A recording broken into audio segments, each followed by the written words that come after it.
The other quarterback who got a big contract on Friday, even bigger from an APY standpoint, Jordan Love. Now, one reason that he got more in new money APY, he was starting with less by way of remaining money. Remember, we made that point last week. He's at $10.5 million.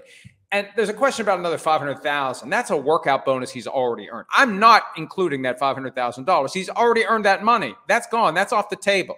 He was due to make $10.5 million this year. He gets the 4-year, $55 million new money, $220 million added on to it. It's a $230.5 million contract over 5 years. But it's a hell of a deal. It's a market value deal. I remember last week, some were saying he'll be the highest paid player in league history by the end of the week. He really wasn't. He's tied. He didn't get past Joe Burrow at 55 and Trevor Lawrence at 55. He matched them. He probably wanted to get more than that. Remember, APY, that's the thing for the agents and the players, because the agent wants to take that deal and use it to recruit. This is recruiting season coming for the next wave of players who are going to be entering the draft. What better way to lure new clients than to say, I just negotiated the richest contract in league history. So it's tied. It's a 3-way tie, 55, 55, and 55. Love matches Burrow and Lawrence. And the naysayers would say, what's Jordan Love done? Halfway through the season, the jury was out. During their bye week, Brian Gutekunst, the GM of the Packers, said, hey, these next games are critical to Jordan Love.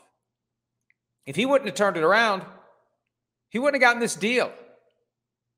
If he wouldn't have turned it around, the Packers would have explored their options at the quarterback position. Some would say, and some have said, that one of the reasons why he did turn it around is he had the security that he knew he was going to have a contract into 2024 that paid him not great money, but good enough. He could take some solace in that. He wasn't as anxious and desperate to prove himself. And he ultimately did. And by the end of the year, he was one of the best quarterbacks in football. The Packers firmly believe in him. The Packers made the massive commitment. It's another 3-year commitment. Now, for them, we've got the full numbers at PFT. You can find them in the search box. For them, they would be stuck with $20 million fully guaranteed in 2027, subject to offset. Would somebody pay him $20 million if he regresses, if he bottoms out? I don't know. People kept paying Jimmy Garoppolo in the 20s, so maybe they would. But the Packers cement the contract and continue to cross their fingers that they're going to be the first team to ever pull off 3 straight franchise quarterback, the relay, the 3-by Hall of Fame relay. Can Jordan Love join Brett Favre and Aaron Rodgers as Hall of Fame quarterbacks? No one's ever done that before. And it shows. You know, the Packers had about 20 years of being lost in the wilderness between Vince Lombardi and Brett Favre. And since then, it's been 30 years plus of contending, not necessarily at a high level, but contending. It is disappointing they've only won 2 Super Bowls. If you're a Packers fan and you look at what they've had, it's like, we probably should have had more.